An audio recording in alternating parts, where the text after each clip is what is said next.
जिस देश में आईवीआर कॉल पे हिंदी के लिए दो दबाना पड़े, वहाँ के लोगों का इंग्लिश को लेकर ऑब्सेशन आप समझ सकते हैं। लोग फ्लाइटों में प्यासे घूम रहे हैं लेकिन एयर होस्टेस को नहीं बुला रहे हैं। कहीं इंग्लिश नहीं बोल पाए तो बेइज्जती हो जाएगी। जब आप कहते हो कि मैं अपने देश से बहुत प्यार करता हूँ, आई लव माई कंट्री, मैं जेएनयू वालों की बात नहीं कर रहा हूँ। अगर आप जैसे तैसे इनकी तरह इंग्लिश के वर्ड सीख भी लोगे तो ये वर्ड ही चेंज कर देते हैं। आप जैसे तैसे टॉयलेट बोलना सीखोगे, वॉशरूम कर देंगे। आप वेरी नाइस बोलोगे, डोप कर देंगे, दिस इज वेरी डोप। तो कुल मिला के जो क्लास का डिफरेंस है ये हमेशा मेंटेन करके रखते हैं। इनको बड़ा प्राउड फील होता है कि हमारे स्कूल में तो हिंदी बोलने पे फाइन है। इंडिया एक लौती ऐसी कंट्री है पूरे वर्ल्ड में जहाँ पे अपनी नेशनल लैंग्वेज बोलने पे लोग फाइन देते हैं और फ्लॉन्ट करते हैं। कोई 3-4 लाइनें रट के घूम रहा है इंग्लिश की, जरूरत पड़ने पे 3-4 लाइनें इंग्लिश की बोल के अपनी इज्जत बचा लें।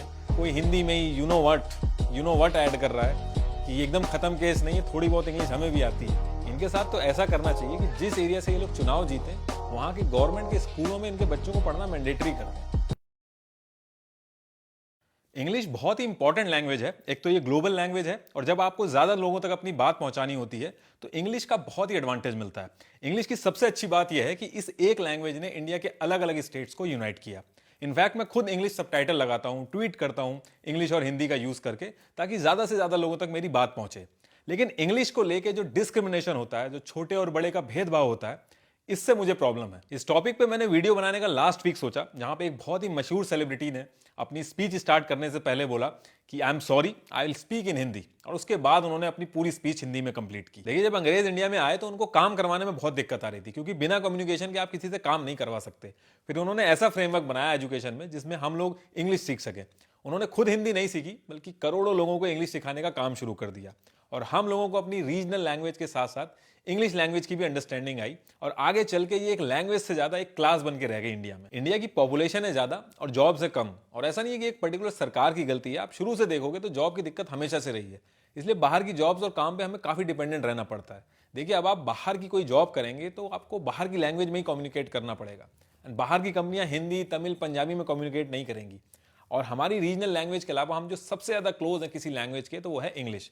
और इसलिए हमने बाहर की कंट्रीज, जो इंग्लिश बोलने वाली कंट्रीज हैं, उनको software support, tech support, BPO वगैरह का सपोर्ट दिया हमने। इसलिए जो लोग इंग्लिश अच्छे से बोलते थे उनका डेवलपमेंट ज्यादा तेजी से हुआ। इंग्लिश बोलने वालों के साथ एडवांटेज इसलिए था क्योंकि इंग्लिश में कोडिंग करना, बाहर के क्लाइंट्स की रिक्वायरमेंट समझना या फिर कॉल सेंटर के थ्रू टेक सपोर्ट देना आसान होता था। धीरे धीरे सब समझ गए कि जॉब चाहिए तो इंग्लिश आनी चाहिए, और यहीं से ये क्लास डिफरेंस शुरू होने लगा। पुअर कम्युनिकेशन बोलना स्टार्ट कर दिया अगर कोई इंग्लिश नहीं बोल पा रहा है। एक मशीनरी की जॉब जिसमें इंग्लिश छोड़ो, बोलने तक की जरूरत नहीं है, उसमें भी एक हिंदी बोलने वाले को रिजेक्ट करके इंग्लिश बोलने वाले को प्रेफरेंस मिलने लगी। अगर मैं नेटिव स्पीकर्स की बात करूं तो इंग्लिश सबसे ज्यादा बोले जाने वाली लैंग्वेज नहीं है। पहले पे चाइनीज आती है, दूसरे पे स्पेनिश आती है, तीसरे पे इंग्लिश आती है, और चौथे पे हिंदी आती है। अगर आपको इंग्लिश नहीं आती तो इसका सिंपल सा मतलब है कि आपको कोई और लैंग्वेज आती है। हमारे प्रधानमंत्री यूएन में जाके हिंदी में भाषण देते हैं। इनफैक्ट दुनिया भर के लीडर्स अपनी अपनी लैंग्वेज में भाषण देते हैं, और कोई भी अपनी स्पीच शुरू करने से पहले सॉरी नहीं बोलता। कुछ टाइम के लिए मैं फ्रांस में था, तो वहां पे हर एक चीज फ्रेंच में लिखी होती है, और एक पॉइंट से दूसरे पॉइंट जाने में आपको काफी दिक्कत होती है। और ऐसे टाइम में आप ट्राई करते हो कि एटलीस्ट इंग्लिश, जो कि ग्लोबल लैंग्वेज है, उसी में कम्युनिकेट करो। वहां पे सबको इंग्लिश आती है, एटलीस्ट इतनी तो आती है कि अगर आप मैप में रख के कहो कि हेयर, तो इतना वो समझ जाए। लेकिन उसके बाद भी मेरी कोई हेल्प नहीं कर रहा। तो फिर वहां के जो इंडियंस थे उन्होंने मुझे सजेस्ट किया कि अगर आपको कुछ पूछना हो तो आप तुपा लॉन्ग ले, ये वर्ड ऐड कर दिया करो, और इसके बाद अगर आप पूछोगे तो आपको हेल्प मिलेगी। और मैंने यही चीज ऐड करी और वहां के लोग मेरी हेल्प करने लगे। इस लाइन का मतलब था कि आपको इंग्लिश आती है। अब आप समझ सकते हो कि इस तरीके से वो अपना कल्चर, अपनी लैंग्वेज को प्रिजर्व करके रखते हैं। ना चाहते हुए भी आज तक ये लाइन उन्होंने मुझे याद करा दी, और एक ऐसा माहौल बना दिया कि फ्रांस में अगर आप हो तो आपको फ्रेंच आनी चाहिए।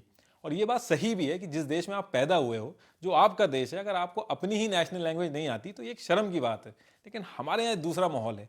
लोग हिंदी नहीं आने को फ्लॉन्ट करते हैं कि हम हिंदी में अपना नाम तक नहीं लिख पाते। आप अपने आसपास नोटिस करिए कि जो लोग आपके क्लोज हैं, जो हर चीज में आपकी मदद करते हैं, जैसे कि आपके माँ बाप, आपके दादा दादी, आपकी मेड, सफाई करने वाले, आपकी सोसाइटी का गार्ड, ज्यादातर इन्हीं की इंग्लिश कमजोर होती है।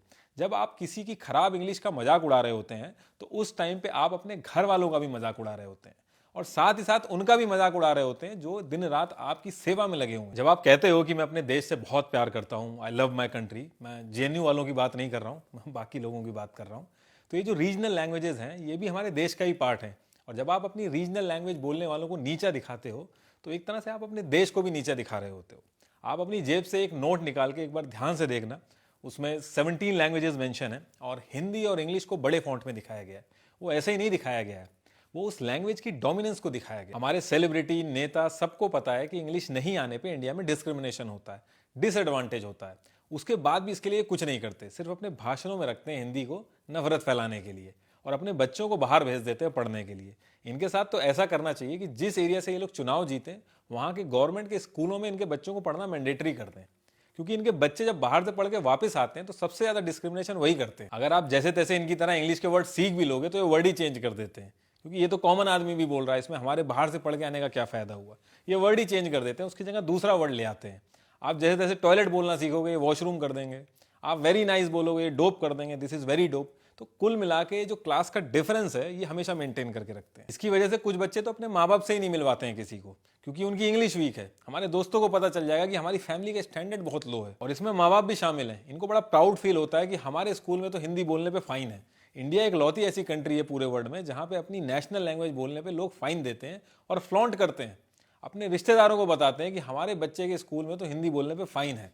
जब मोर नाच रहा होता है ना तो उसे बड़ी खुशी होती है कि बहुत सुंदर दिख रहा है, और असल में वो नंगा हो रहा होता है। जिस देश में आईवीआर कॉल पे हिंदी के लिए 2 दबाना पड़े, वहां के लोगों का इंग्लिश को लेकर ऑब्सेशन आप समझ सकते हैं। आप देखो कितने बड़े बड़े राइटर हैं, पाब्लो नेरुडा, जोसेफ कॉनराड, ये सब अपनी रीजनल लैंग्वेजेस में लिखते हैं। हमारी इतनी सारी रीजनल लैंग्वेजेस हैं, लेकिन इसके बाद भी एक भी राइटर ऐसा नहीं है जिसको इस लेवल की पॉपुलैरिटी मिली हो। काफी लोग इंग्लिश बोल लेते हैं, अच्छे से समझ भी लेते हैं और लिख भी लेते हैं, लेकिन उसके बाद भी इंग्लिश बोलने में डरते हैं कि कहीं कोई वर्ड ना गलत हो जाए तो लोग क्या कहेंगे, सारी की सारी इज्जत खराब हो जाएगी। और प्राउड फील करते हैं ये बोलने में कि यार हिंदी नहीं आती, जबकि बेइज्जती आपकी तब होती है जब आप जिस देश में पैदा हुए हैं वहां की लैंग्वेज भी सही से ना बोल पाए। लोग फ्लाइटों में प्यासे घूम रहे हैं लेकिन एयर होस्टेस को नहीं बुला रहे हैं, कहीं इंग्लिश नहीं बोल पाए तो बेइज्जती हो जाएगी। भले ही नेटफ्लिक्स की इंग्लिश मूवी समझने में दिक्कत आ रही हो, लेकिन सब टाइटल ऑन करने को नहीं बोलेंगे किसी के सामने, कहीं कोई ये ना समझ ले कि इसको इंग्लिश कम आती है। 10% लोग ही प्रॉपर इंग्लिश बोल पाते हैं और बाकी 90% पॉपुलेशन इस देश की हर रोज कोई ना कोई तरीका लगा के अपनी इज्जत जैसे तैसे बचा रही है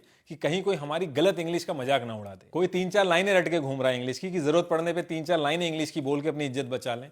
कोई हिंदी में ही यू नो वट ऐड कर रहा है कि ये एकदम खत्म केस नहीं है, थोड़ी बहुत इंग्लिश हमें भी आती है। और ये जितने भी 90% है सब हिंदी में सोचते हैं, हिंदी में सपने देखते हैं, हिंदी में अपने माँ बाप से बात करते हैं, हिंदी सिनेमा पसंद करते हैं, लेकिन अपनी रियल पर्सनैलिटी छुपा के जो वो नहीं है वो बनने की कोशिश करते हैं। और फिर अपने ही देश में हिंदी बोलने से पहले सॉरी बोलना नहीं भूलते। ये लास्ट में मैं यही बोलूंगा कि आपको कभी भी कोई भी प्लेटफॉर्म मिले, कोई छोटा प्लेटफॉर्म मिले या फिर बड़ा प्लेटफॉर्म मिले, आप इंग्लिश में बोलें या फिर किसी और लैंग्वेज में बोलें, या आपकी मर्जी है, लेकिन अगर किसी वजह से आपको हिंदी में बोलना पड़े तो उसके लिए आपको सॉरी बोलने की जरूरत नहीं है। आपने कोई भी ऐसा काम नहीं किया जिसकी वजह से आपको सॉरी बोलना पड़े। और लास्ट में मैं फिर से वही बात रिपीट करूंगा कि इंग्लिश नहीं आने का मतलब सिर्फ एक ही है कि आपको कोई और लैंग्वेज आती है।